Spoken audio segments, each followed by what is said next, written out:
નમસ્કાર ખેડૂત મિત્રો, હું જીતેન્દ્ર બારડ મોડર્ન કોકોનટ ફાર્મિંગમાંથી આપ સૌનું હાર્દિક સ્વાગત કરું છું. આજે આપણે નારિયેળીનો એક જીવા છે ગેંડા કીટક, એના વિશે માહિતી લેવાના છે. જનરલી નામ જ એવું છે ગેંડા ટાઈપનું, એટલા માટે કે એના જે માથા પર ગેંડા ટાઈપનું મતલબ શીંગડા ટાઈપનું કે આવે, એટલા માટે ગેંડા કીટક કહેવામાં આવે. હવે એમની વાત કરીએ તો એની જે માદા ગેંડા કીટક હોય એ આપણે જે હળી ગયેલું છાણ હોય અથવા તો જે ઉકેડો કહીએ આપણે એ હોય, અથવા તો જે કૂસો ને વધારે હોય વેસ્ટ વસ્તુ, એમની અંદર રહીને ઈંડા મૂકે છે, બરાબર ને. એમની અંદરથી કોસેટા અવસ્થા પણ એમાં જ પૂરી કરે છે.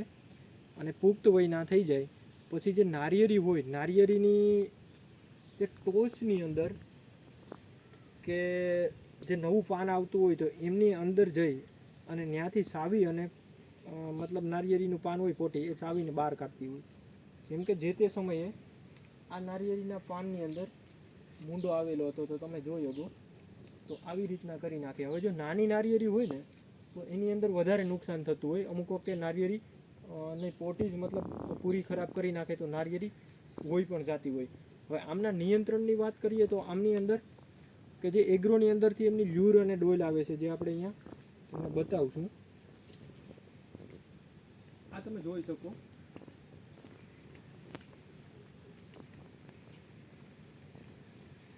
આ ટાઈપની અંદર લગાડી દેવાની. આમની અંદર આ તમે લ્યુર જોઈ શકો, તો આ જે લ્યુર છે એમના લીધે આકર્ષાઈને આમની અંદર આવતા હોય અને નીચે આમની અંદર જે લિક્વિડની અંદર પડી જતા હોય અને બહાર નીકળી શકતા નથી, એટલે મૃત્યુ પામે. પણ આમને લીધે એક સાઈડ ઇફેક્ટ એ થાય એ ઘણીવાર એવું પણ બનતું હોય કે ભાઈ આજુબાજુની જગ્યાએ કદાચ આપણા બગીચામાં ઓછા હોય ને તો પણ વધારે આમની અંદર એટેક થવા વર્ગી જાય.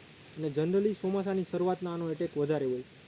હવે બીજું એક, જો દેશી આપણે સામાન્ય રીતના જો એક જુગાડ કરવું હોય તો આપણું જે ખેતર હોય, ખેતરની કોઈ પણ હેઠાની આજુબાજુએ તે નાની કોઈ 500 અથવા તો 1000 વોલ્ટની એલોઝન લગાડી અને નીચે જેમ આ ટાઈપમાં સમજી લો કે અહીંયા એલોઝન લગાડી તો નીચે કોઈ તગારું કે રાખીને એની અંદર કોઈ પાણી, એની અંદર લિક્વિડની અંદર તમે કોઈ તેલ અથવા તો ઓઇલ જે હોય આપણે તો એ તમે નાખી દેવાનું, જેથી કરીને મતલબ કેવું છે રાતના સમયે પ્રકાશમાં આકર્ષાય અને ત્યાં આવીને ભડકાઈને નીચે પડશે તો એમની અંદર પણ બહુ સારું રિઝલ્ટ મળે.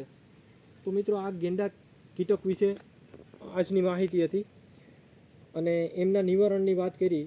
અને દેશી જુગાડ એટલા માટે કે અમુક વખતે બનતું હોય કે આપણે કોઈ પણ રાસાયણિક રીતના નિયંત્રણ કરવા જતા હોય તો ઘણી વખત સાઈડ ઇફેક્ટ થતી હોય, જેમ કે મેં વાત કરી એમ કે વધારે આવી જતા હોય એવી રીતના, તો એ દેશી જુગાડ આપણે કરી શકીએ. તો આ આજના વિડીયોની અંદર ગેંડા કીટકની માહિતી આપી.